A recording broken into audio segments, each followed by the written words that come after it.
Guys, just into our 5 YouTube controversies that you may have forgot of. Here we go.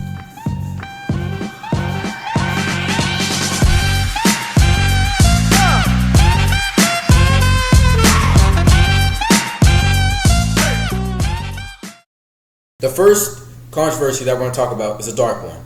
It is about the Fantastic Adventures YouTube channel. This YouTube channel had a little over 800,000 subscribers and a little over 250 million views, and was active from 2012 from 2019. And this whole controversy started in 2019 when one of Michelle's biological children called the police on her because they seen her abusing one of their adopted sisters. Now, upon inspection, the police came and they noticed that several of the children looked malnourished and looked beaten. And one of them, on one occasion, said that Hobson apparently put pepper spray on her private area. You know, that place. And one of the sons reported that Hobson pinched the top of his thing until it bled. Now, the children reported that Hobson would repeatedly beat them if they didn't perform in the YouTube channel or if they weren't performing to her standards, which is really messed up. And this is when Hobson and her two oldest kids, Logan and Ryan, were arrested. Now, Hobson was charged with 30 felony accounts of child abuse, and Ryan and Logan were charged with not reporting the mother's abuse. In May of 2019, Hobson suffered a non-trauma related brain injury that she had to be sent to the hospital after being held at Pinal State County Jail. And on November 12th, 2019, she died due to her injuries. And for the brothers, in April, their charges were dropped, but in May of 2019, there were new charges brought against them with sexual minor conduct. And after all this was done, YouTube terminated their channel and they are no longer on the platform. The next YouTuber we're going to be talking about is a YouTuber named Reset.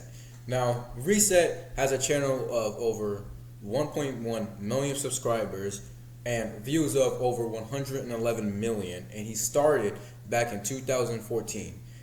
Now, the reason for this controversy is that back in January of 2017, he filmed a video where he took the cream off of an Oreo and filled it with toothpaste and gave it to a homeless person. And you can even hear in the video him saying this completely sadistic thing of, oh, maybe it'll get his teeth clean. He probably haven't got them clean ever since he became poor, which is one of the most sadistic and crazy things you could possibly say in this situation. Now, the person that he gave this Oreos to was later known as, or later identified as, George. And the reason why he got really sick and vomited 5 times and had to be taken to a hospital, and in the court documents stated that he feared for his life. Now, the only reason why Reset got caught, or where he got arrested, is because he went back to George and tried to spend the night with him on the streets. Now, a witness saw this and they reported this to authorities, and authorities arrested him on the spot. Now, Reset was put on trial for violating a homeless man, and he was sentenced to 15 months in prison and had to pay 222,000 euros to the homeless man.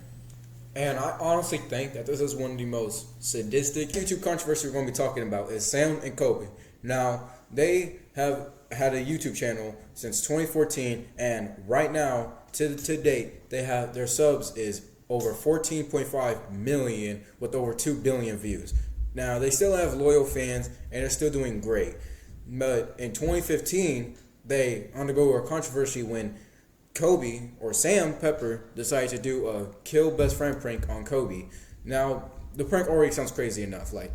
That's a crazy prank to try to pull on somebody.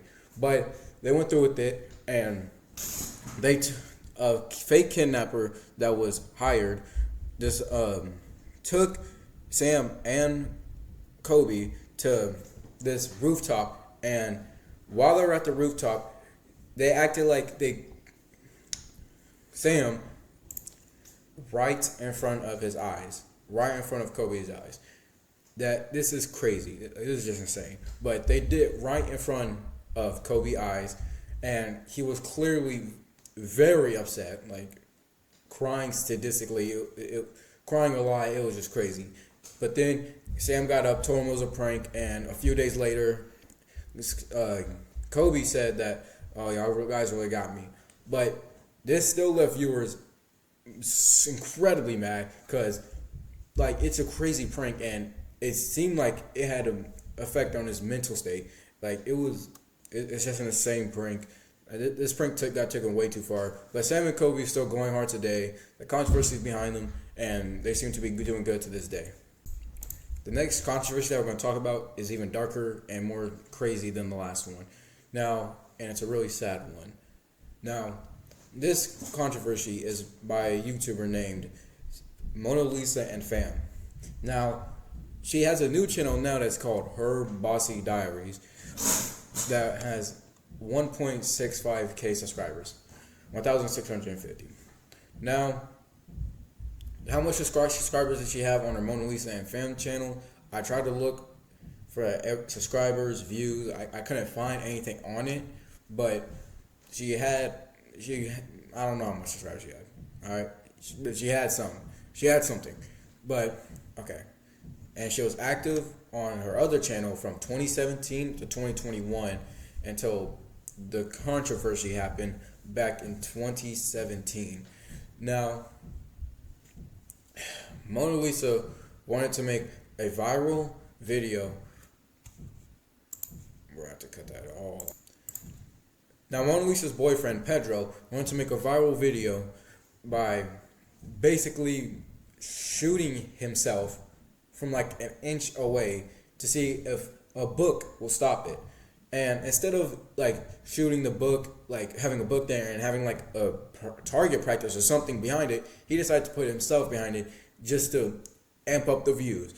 Now, this was never going to end well, as Her Bossy Diaries, or Mona Lisa Pedro, shot the book and went right through the book, shot and killed her boyfriend Pedro. Oh, and by the way, their 3-year-old daughter was literally witnessing all of this. She's seen her dad literally die right in front of her eyes.